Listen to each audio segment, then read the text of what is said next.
அடுத்த 3 மணி நேரத்திற்கு மழைக்கு வாய்ப்புள்ளதாக வானிலை ஆய்வு மையம் அறிவிப்பு வெளியிட்டுள்ளது. காரைக்காலில் அதிக கனமழைக்கு வாய்ப்புள்ளதாகவும் தெரிவித்துள்ளது. விவரங்களை செய்தியாளர் செலினா வழங்க கேட்கலாம்.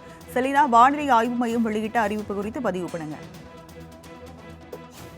தமிழகத்தில் அடுத்த 5 நாட்களுக்கு மழைக்கான வாய்ப்பிருப்பதாக சென்னை வானிலை ஆய்வு மையம் தெரிவித்திருக்கக்கூடிய நிலையில் தொடர்ச்சியாக பல்வேறு மாவட்டங்கள், குறிப்பாக மேற்கு தொடர்ச்சி மலைப்பகுதிகள், அதே போல கன்னியாகுமரி, திருநெல்வேலி, தூத்துக்குடி ஆகிய மாவட்டங்களில் தொடர்ச்சியாக கனமழை என்பது பெய்து வருகிறது.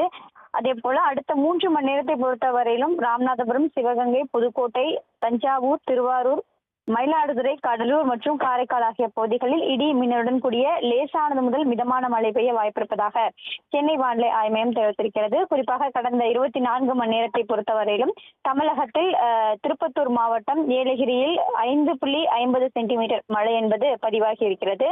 அதே போல நீலகிரி மாவட்டம் ஊட்டியில் 3.85 சென்டிமீட்டர் மழையும், கோவை, தூத்துக்குடி, அதே போல கோவில்பட்டி, சேலம் உள்ளிட்ட பகுதிகளில் 3 சென்டிமீட்டர் மழை என்பது பதிவாகி இருக்கிறது. இன்றும் நாளையும் ஏற்கனவே தமிழகத்தை பொறுத்தவரையிலும் ரெட் அலர்ட் எச்சரிக்கை என்பது விடுக்கப்பட்டிருக்கிறது. தமிழகத்தில் பல்வேறு மாவட்டங்களில் தொடர்ந்து மழைக்கான வாய்ப்பிருப்பதாகவும் சென்னை வானிலை ஆய்வு மையம் தற்பொழுது தெரிவித்திருக்கிறது. விவரங்களுக்கு நன்றி செலினா.